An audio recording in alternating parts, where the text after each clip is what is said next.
ভিজে নেচে ফাটিয়ে দিলেন কৌশানী, কিন্তু পাত্তাই পেলেন না। আরজিকর কাণ্ডের রেশ এখনো কাটেনি, কিন্তু পুজো আসন্ন, ফলে পুজোর রিলিজ নিয়ে শুরু হয়েছে আলোচনা।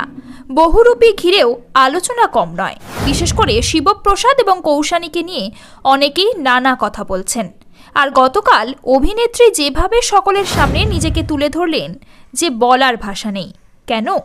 গতকাল ডাকাতিয়া বাঁশি গানে নেচে কাঁপিয়ে দিলেন তিনি। দেখা গেল প্রচণ্ড বৃষ্টি হচ্ছে কলকাতায়, সেখানে লাল রঙের শাড়ি পরে নাচছেন কৌশানী। বৃষ্টিতেও তিনি থামলেন না, বরং সেই সময় সেই জায়গা আরও সুন্দর করে তুললেন।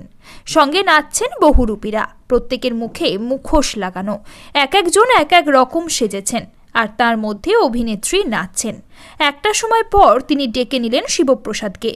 বৃষ্টিতে তাদের দুজনের নাচ দেখলেন অনেকেই, কেউ কেউ প্রশংসা করলেন।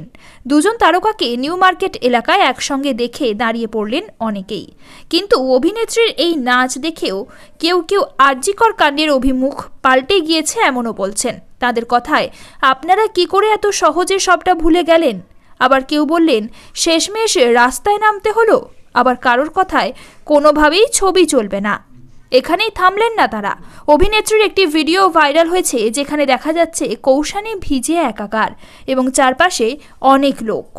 কিন্তু না, দর্শকের কথায় তারা অভিনেত্রীকে পাত্তাও দিলেন না। এমনকি কেউ বললেন, যারা ভিড় করে তারা কেন ভিড় করে,